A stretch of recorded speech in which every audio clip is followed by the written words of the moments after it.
ان اللہ لا یغیر ما بقوم حتی یغیروا ما بانفسہم، صدق اللہ۔ اللہ تعالیٰ اس قوم کی حالت کو نہیں بدلتا جو اپنی حالت نہ بدلنا چاہتے۔ پاکستان پوری دنیا کے اندر ایک واحد نظریاتی ملک ہے جسے بنایا گیا ایک خاص مقصد ہے، اور جس مقصد کے لیے لاکھوں لوگوں نے اپنی گردنیں کٹوائی ہیں اور ہزاروں ماؤں بہنوں نے اپنی عصمتیں لٹوائی ہیں، ایک نعرے پر پاکستان کا مطلب کیا؟ لا الہ الا اللہ۔ پاکستان کی 73 سالہ تاریخ میں پاکستان کو یہ نظام نہیں ملا۔ آج جو مسائل ہیں اس قوم کے، اگر آج 60% آبادی خط غربت سے نیچے زندگی بسر کر رہی ہے، محرومیاں ہیں، غربت ہے، بھوک ہے، گھر نہیں ہے، عزت نفس نہیں ہے، روزگار نہیں ہے، یہ اسی وجہ سے ہے کہ نظام نہیں ہے۔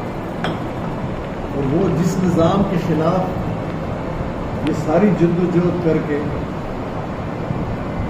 حاصل کیا گیا خطہ، اسی نظام میں ہم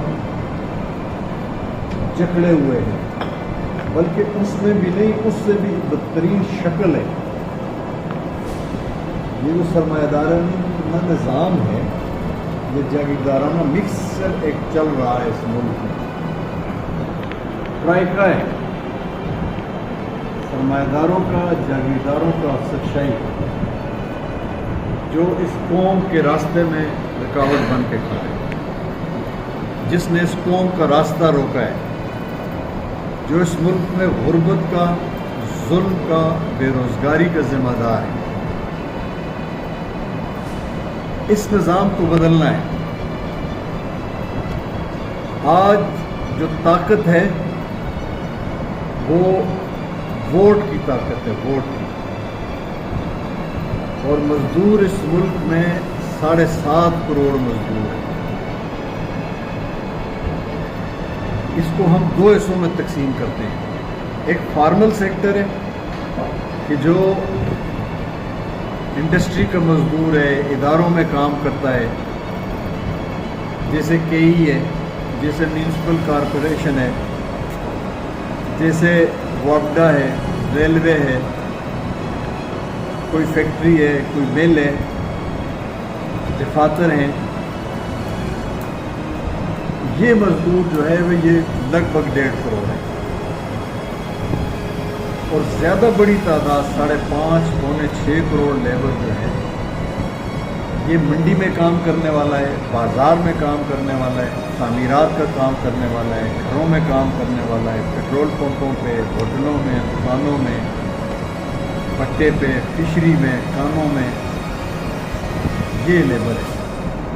پھر اس میں رکشے والے ہیں، ریڑھی والے ہیں، میکینکس ہیں، یہ، اور لیبر کلاس میں آگے چلے جائیں تو جتنے حجام ہیں وغیرہ وغیرہ، جتنی بھی آپ اس کی، یہ سارے لوگ لیبر کلاس میں۔ اب جو فارمل سیکٹر ہے اس کے لیے قوانین ہیں کہ وہ اپنی انجمن بنا سکتے ہیں، اپنی تنظیم بنا سکتے ہیں، اپنی یونین بنا سکتے ہیں، اور یونین جو ہوتی ہے اس کو قانون کا کور حاصل ہوتا ہے، ایک اتھارٹی حاصل ہوتی ہے یونین کو۔ ان کے لیے تنخواہوں کا سٹرکچر طے کرنا، مراعات کے لیے کوشش کرنا، یہ یونین کرتی ہے، سودا بازی کرتی ہے، اجتماعی سودا کاری ایجنٹ جس کو کہتے ہیں، CBAs ہوتی ہیں۔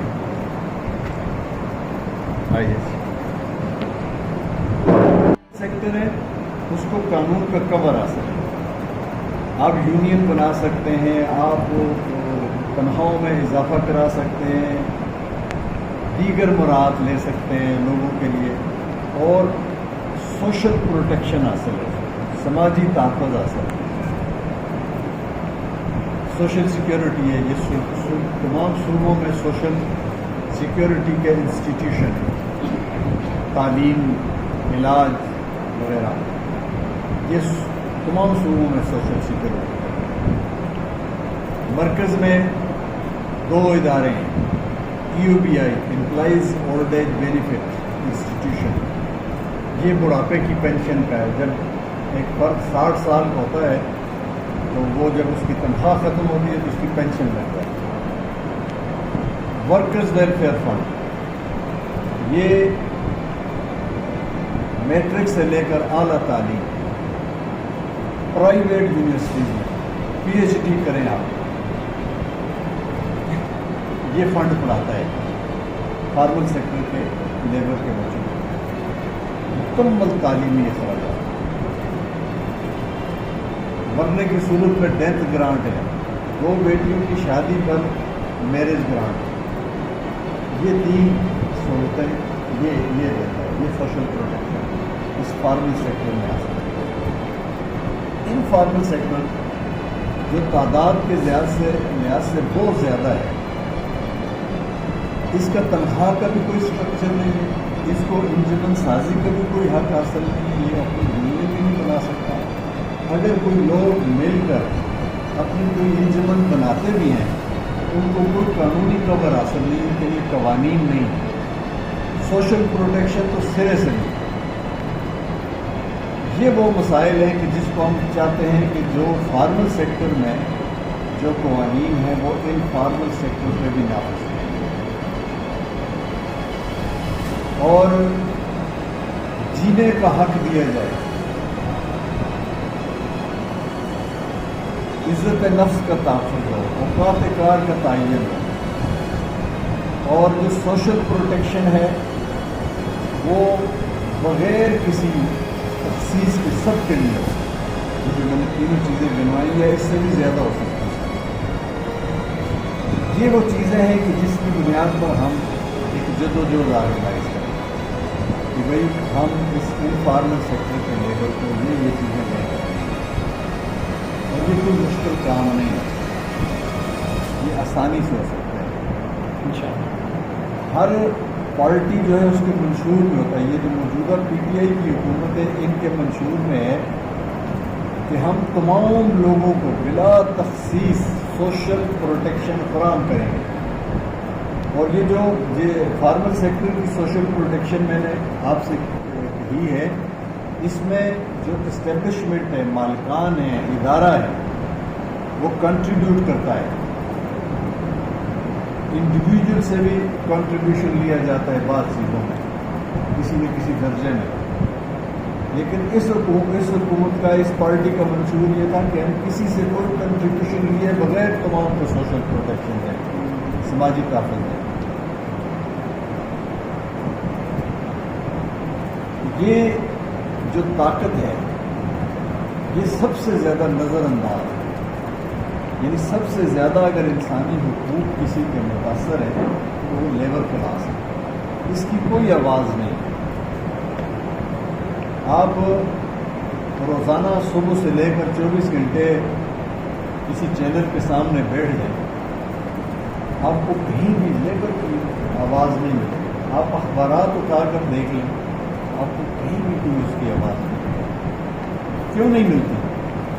ایک تو یہ ہے کہ ہم جو لوگ ہیں, مزدور ہیں, ان کے نمائندے ہیں, ان کو اس چیز کے شعور اور ادراک ہی نہیں, اور وہ آواز کو اٹھاتے ہی نہیں.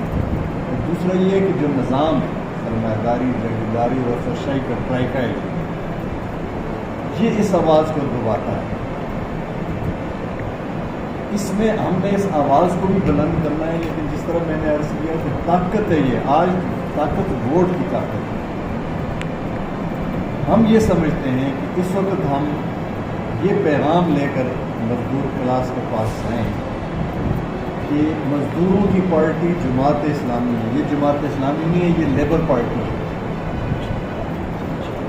اس کی لیڈرشپ عام لوگوں جیسی زندگی بسر کرنے والے عام لوگوں میں سے, یعنی اگر مزدور کے, غریب کے قریب کوئی پارٹی ہے تو وہ جماعت اسلامی کی قیادت ہے, جو اپنی امانت میں, دیانت میں اور ڈلیوری میں, جنہوں نے خدمات, آپ تو کراچی کے ہیں, تو کراچی میں جب خدمات کا نام آتا ہے تو جماعت اسلامی کا نام آتا ہے، عبدالستار افغانی کا نام آتا ہے، نعمت اللہ خان کا نام آتا ہے۔ اس لیے کراچی کے لوگوں کے سامنے جو جماعت اسلامی کی کام کرنے کے انداز کو ڈیلیور کرنے کی چیزوں کو کسی وضاحت کی ضرورت نہیں ہے، انہیں عملی تجربہ ہے کہ جماعت اسلامی ڈیلیور کر سکے۔ 73 سالوں کی جو پارٹیاں ہیں، یہ آپ گنے تو 3-4 پارٹیاں آپ کو نظر آئیں گی، پیپلز پارٹی، مسلم لیگ نون، پی ٹی آئی، کاف لیگ یا دیگر۔ یہ الگ الگ 4 پارٹیاں نہیں، یہ ایک ہی پارٹی ہے۔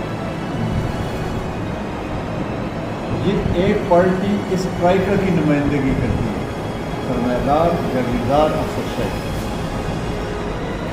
یہ اسٹرائکر کی نمائندہ ہے۔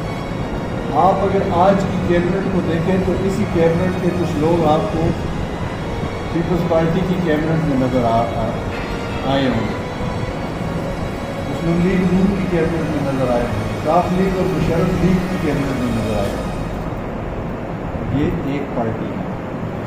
یہ 73 سال جو لوگ اس ملک پر حکمران رہے ہیں، ان کی پہچان کرانی ہے ہم نے لیبر کلاس کو کہ یہ تمہارے دشمن ہیں۔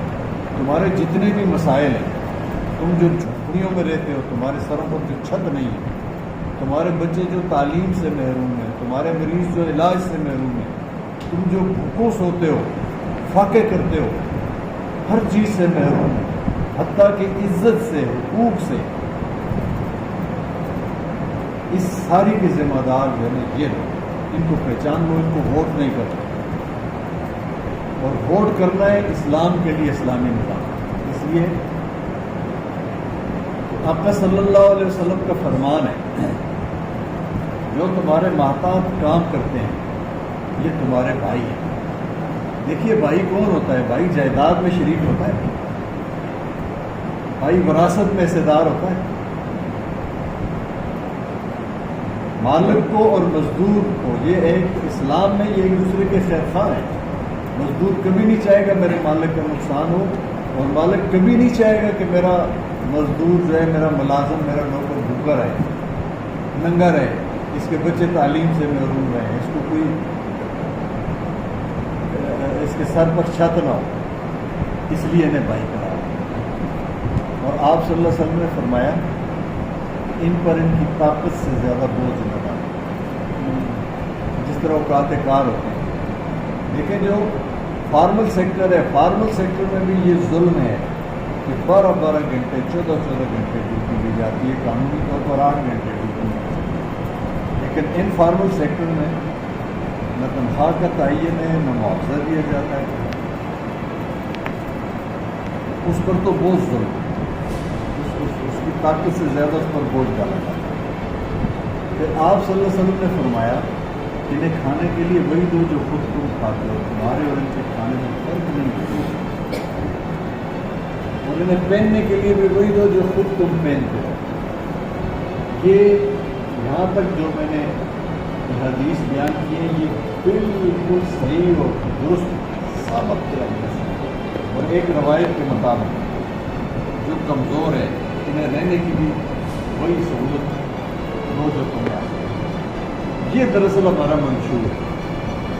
یہ ہم لیبر کلاس کو یہ بات سمجھانا چاہتے ہیں کہ جماعت اسلامی آئے گی تو یہ چیزیں آتی ہیں۔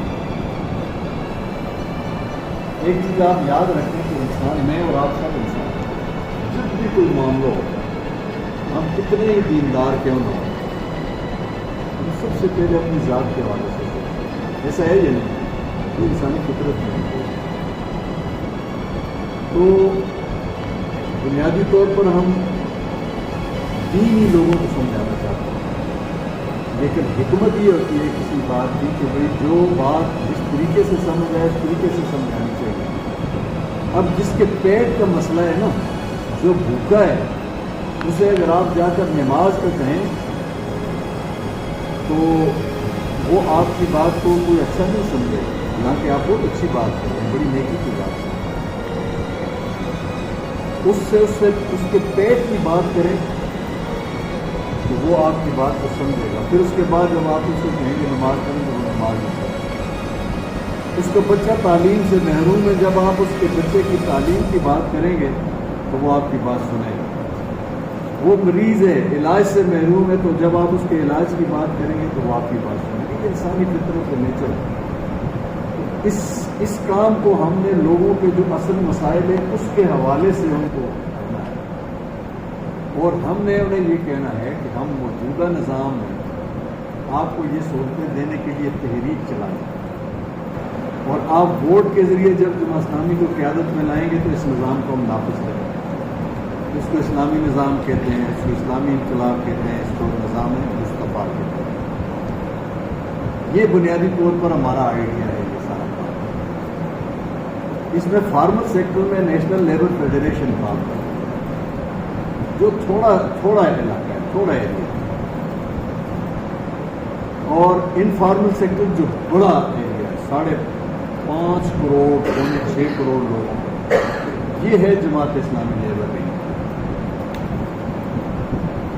اب اس میں کرنا کیا ہے؟ ایک آپ نے پورے کراچی کی بنیاد پر تنظیم کرنا، پھر آپ نے ڈسٹرکٹ کی بنیاد پر تنظیم کرنا، لیکن فوکس جس کو کرنا ہے وہ جگہ جہاں لیبر جو ہے، اس لیبر ہب ہیں جو جگہ، مثال کے طور پر جتنے بازار ہیں، ہر بازار کی ایک تنظیم، جتنی منڈیاں ہیں ہر منڈی کی ایک تنظیم، اس میں پھر آپ آگے اس میں کر سکتے ہیں کہ جہاں یہ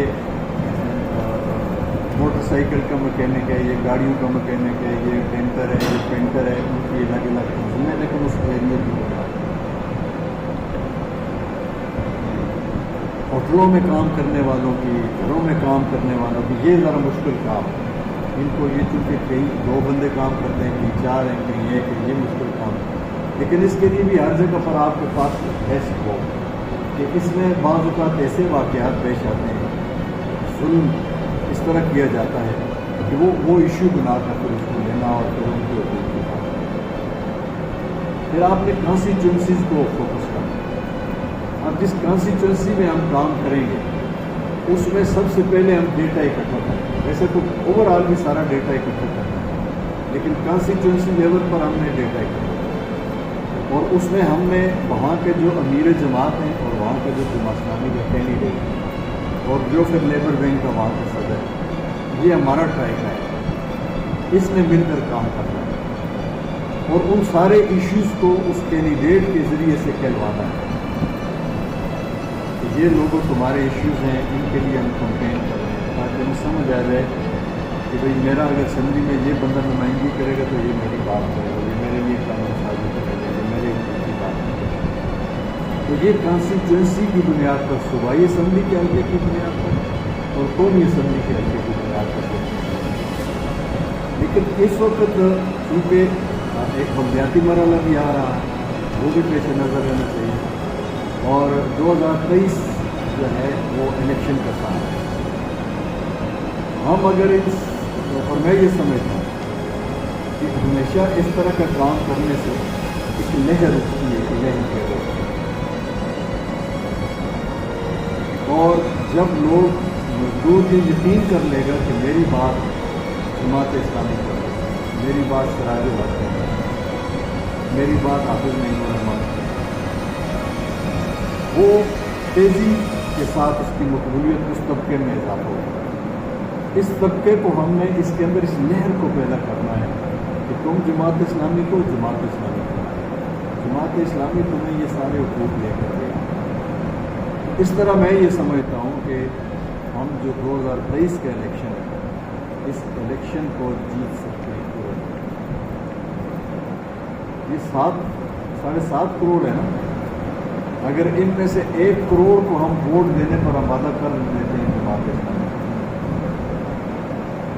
اسمبلی آپ کی ہے سب، اور یہ میں بہت چھوٹا آدمی ہوں، بہت چھوٹا ہوں اور میں بڑی بات کر رہا ہوں۔ خواب دیکھنے چاہیے اور جاگتے ہوئے خواب دیکھنے چاہیے، اور خوابوں کو دیکھنے کے بعد ان خوابوں کی تعبیر جو ہے نا وہ اپنے ہاتھوں سے تراشنی چاہیے، جو نقشہ بنائے اس میں رنگ بھریں۔ آپ اللہ پر توکل کر کے نکلیں، ہم جو کچھ بھی کریں گے اللہ کی رضا کے لیے، اور ہم کچھ نہیں کر سکتے، اللہ نہیں چاہے گا، اللہ چاہے گا تو ہم سب کچھ کر سکتے ہیں ہماری کوششوں سے، لیکن ہمارے اوپر اللہ نے جو فرض کی ہے چیز وہ یہ ہے کہ ہمارے پاس جتنی طاقت ہے، ہمارے پاس جتنا وقت ہے، ہماری جتنی صلاحیت ہے، ہمارے پاس جتنا مال ہے، اس کو لگا دیں ایک بڑے عزم کے ساتھ اور بڑے ارادے کے ساتھ، کہیں مایوسی نہ ہو، یہ کام ہم کریں گے، یہ اس چٹان کو ہم توڑیں گے۔ رسول اللہ صلی اللہ علیہ وسلم نے خندق کھودتے ہوئے جب وہ بڑی چٹان آئی اور وہ نہیں ٹوٹ رہی تھی تو آپ صلی اللہ علیہ وسلم کو بلایا گیا، آپ نے اس پر جو بھی احتیاط تھا، گیتی تھی یا جو بھی چیز تھی وہ ماری، اس سے جو چمک اٹھی، آپ صلی اللہ علیہ وسلم نے فرمایا کہ اس میں روم کے محلات کو گرتا دیکھ رہا، اور پھر چوٹ لگائی تو پھر کہا میں فارس کے محلات کو گرتا دیکھ رہا ہوں۔ یہ روم اور فارس اس وقت کی سپر پاور تھی، اور آپ صلی اللہ علیہ وسلم نے وہ چٹان بھی توڑی اور ان سپر پاور کو ملیا میٹ بھی کیا، صفحہ ہستی سے بھی مٹایا۔ اس لیے اللہ پر بھروسہ کرتے ہوئے رسول اللہ صلی اللہ علیہ وسلم کے راستے پر چلتے ہیں۔ اس کام کو کرنے میں ہمارے پیش نظر اللہ کو راضی کرنے اور محمد مصطفیٰ صلی اللہ علیہ وسلم کی شفاعت کے حصول اور آپ صلی اللہ علیہ وسلم کے دست مبارک سے حوض کوثر پر جام کوثر کے حصول کے علاوہ کوئی مقصد نہیں۔ لوگوں کے لیے ہم یہ اپنی ذات کے لیے نہیں کر رہے کہ میں ممبر بن جاؤں گا یا میرا فلاں بھائی ممبر بن جائے گا۔ ان لوگوں کے مسائل حل ہوں گے جو محروم کر دیے گئے، جن کے پیٹوں سے نوالے چھین لیے گئے، جن کے جسموں سے کپڑے اتار دیے گئے، جن کے سروں سے چھت ہٹا دی گئی، یہ وہ چیزیں ہیں اس کو اگر اور بالکل اسی اس میں یہ سارے لوگ آپ کے ساتھ ہیں، لیکن سب سے پہلے آپ اپنا عزم اور ارادہ اور یہ واضح مقصد، ٹھیک ہے ہم تھوڑا سا جو ہمارا بات کرنے کا جماعت اسلامی کو بات کرنے کا اپنی دعوت دینے کا انداز ہے یہ وہ نہیں ہوگا، لیکن یہ اس طبقے کو بات سمجھانے کے لیے یہ بڑی ضروری ہے۔ یعنی ہم انہیں کوئی بلیک میل نہیں کر رہے، ہم ان کے حقوق کے لیے بات کرنا چاہتے ہیں، ہم ان کے مسائل کو سمجھتے ہیں اور ان کے مسائل کو حل کرانا چاہتے ہیں اور ان کو اس ظلم کے نظام سے جس میں وہ جکڑے ہوئے اس سے نکالنا چاہتے ہیں، غربت سے، مہنگائی سے، بے روزگاری سے، ان کے بچوں کو جو تعلیم سے محروم ہے۔ 2.5 کروڑ بچے اس ملک میں سکول نہیں جاتے اور 1.5 کروڑ بچے وہ ہیں جو پہلی دوسری تیسری میں چھوڑ کے آ جاتے ہیں۔ یہ 4 کروڑ بچے کس کے ہیں؟ یہ 4 کروڑ بچے ان مزدوروں کے ہیں، اور وہ انسان، وہ معصوم بچے جو پھولوں سے خوبصورت ہوتے ہیں اور بچیاں، آپ انہیں زندگی کے ڈیروں میں رزق تلاش کرتے ہوئے دیکھتے ہیں۔ یہ وہ مناظر ہیں جن سے ہم نے طاقت لینی ہے اور ظلم کے اس نظام کے خلاف اترنا ہے، اس نظام کو بدلنا ہے۔ یہ چیز پیش نظر ہے، اس کو آپ عزم سے، ارادے سے کریں گے، اور جب اللہ کے راستے میں آپ نکلتے ہیں تو اللہ راستہ سجائی بھی دیتا ہے، اللہ مدد بھی کرتا ہے، اللہ نصرت، بھروسہ اس پہ کرنا ہے، رضا اس کے لیے کر ہو سکتا ہے، ہم نہیں کچھ کر سکتے۔ ہم سارے مل کر اور یہ ساری قوم ہمارے ساتھ کھڑی ہو جائے، اللہ نہیں چاہے گا تو ہم کچھ نہیں کر سکیں، اور ہم یہ کمزور سے لوگ اٹھ کر کھڑے ہو جائیں گے، اللہ چاہے گا تو سب کچھ کر سکیں۔ اس ایمان اور اس عقیدے کے ساتھ، اس عزم اور اس ارادے کے ساتھ، یہ ہے وہ بنیادی چیز کہ لیکن پہلی چیز کہ اس دل کے اندر جہاں اللہ کی محبت، اس کا خوف، اس کے رسول صلی اللہ علیہ وسلم کی محبت ہے، وہاں ان مظلوموں، مجبوروں، مجبوروں، محروموں کی محبت ہو کہ ان کو اس ظلم سے نجات دلانے میں کو بتانا ہے۔ یہ کہتے ہیں کہ دلوں کو دلوں سے راہ ہوتی ہے، یہ آپ کے ساتھ جڑیں گے، یہ کروڑوں کی تعداد میں آپ کے پیچھے چلیں گے، یہ ووٹوں کی بارش کر دیں گے آپ پر انشاءاللہ تعالیٰ، اور ظلم کا یہ جو ٹرائکرا اس ملک میں افسر شاہی کا اور اسٹیبلشمنٹ کا اور سرمایہ داری کا اور جاگیرداری کا، اس کو توڑ کے رکھ دیں گے۔ میں اسی پر اپنی بات کو ختم کرتا ہوں۔ کوئی بات آپ سوال کی شکل میں